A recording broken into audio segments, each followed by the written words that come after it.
Trending ang pangalan ng anak ni Nino Mulak, na si Sandro Mulak sa social media simula kahapon hanggang ngayong araw. Maraming nagkiklik sa SOCMED accounts ng baguhang aktor at sparkle artist na tila na-curious kung sino nga ba ang kapuso young star. Sa mga hindi pa nakakaalam, si Sandro ay ang panganay na anak ng aktor at dating child wonder na si Nino Mulak at unang nakilala bilang artista sa teatro. Usap-usapan ang pangalan ni Sandro sa apat na sulok ng ka-showbizan sa gitna ng naglabasang blind item tungkol sa isang baguhang aktor na hinaras at hinalay umano ng dalawang powerful gay executives na konektado sa isang TV network. Ang feeling ng mga netizens, si Sandro ang tinutukoy sa naturang blind item kaya naman mabilis na kumalat ang chika sa social media kahit hindi pa nakukumpirma kung sino-sino nga ang sangkot.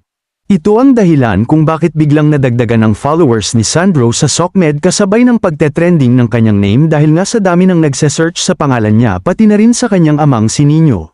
Mas lalo pang pinag-usapan si Sandro nang mag-post siya sa Instagram ng isang sad face emoji bukod pa sa quote na ibinahagi niya na may kinalaman sa pagiging helpless. Sabi ni Sandro, "God is never late. He sees the cries of the helpless and He will heal, provide, lead, and save. Trust in Him."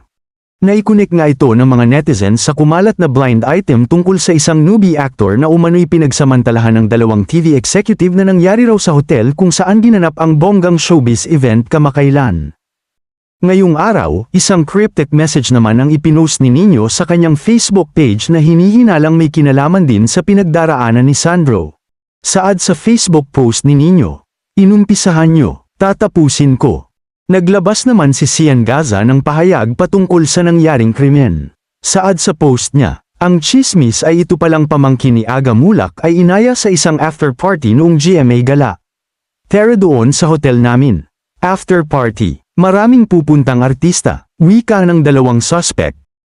Pagdating ng biktima sa suite, laking gulat niya na 3 lang pala sila. Itago natin sa pangalang Sandro Mulak, Jojo Nons at Richard Dode.